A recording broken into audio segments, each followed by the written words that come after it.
Hi, Carrie Jonicus, myrealtorcarrie.com.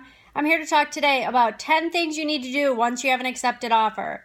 So you have an accepted offer. Congratulations. Woohoo! Yay! Now what do? The first thing that you need to do is get your earnest money.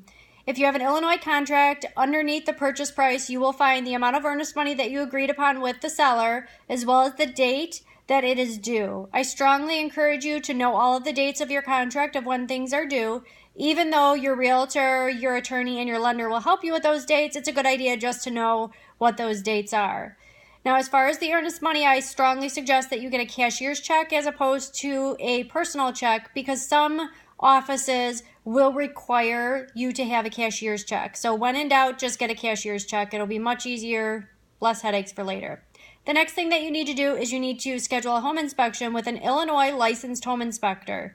You can have your brother Joe come in and, follow through with the home inspector and look at it. But if you want to ask for any repairs in the home or ask for any credits from the seller of anything that may come up on the home inspection, you have to have it done by an Illinois licensed home inspector. You can tell your realtor who you would like to use. If you don't know of someone, you can ask your realtor and they can recommend someone and they can do all of the scheduling. You want to let them know if you are going to be present for the home inspection.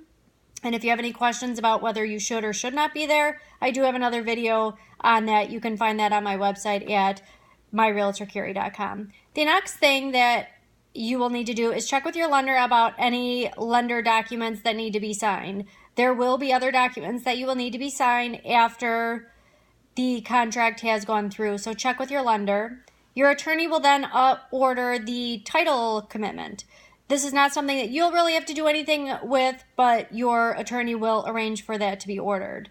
After that, you will need to check with your lender about getting an appraisal done. You will have to pay for this appraisal, so that is something that you will have to do, but the lender will arrange for that appraisal to be done.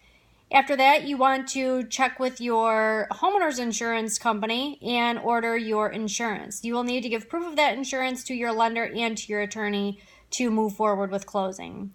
And now we get to schedule your closing. You will contact your attorney and your attorney will arrange for that to get scheduled. That's very exciting. Yay! That's the best part.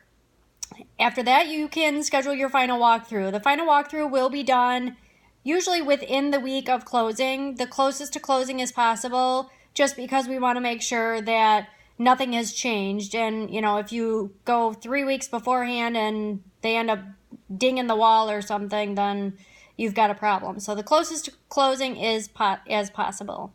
You want to call and turn on all of your utilities. That is very important too. You don't have to call on the day of closing. You can call the week before and you just give your closing date and they will arrange for them to be turned on in your name on that date. If you need help with finding phone numbers or who you need to call as far as villages, you can ask your realtor and they can help you. And now, happy closing day, number 10, happy closing day. If you have any other further questions about buying or selling a home, I'd be happy to talk real estate with you. You can find me at myrealtorcarrie.com or 708-268-0462. I look forward to helping you with all your real estate needs. Thank you.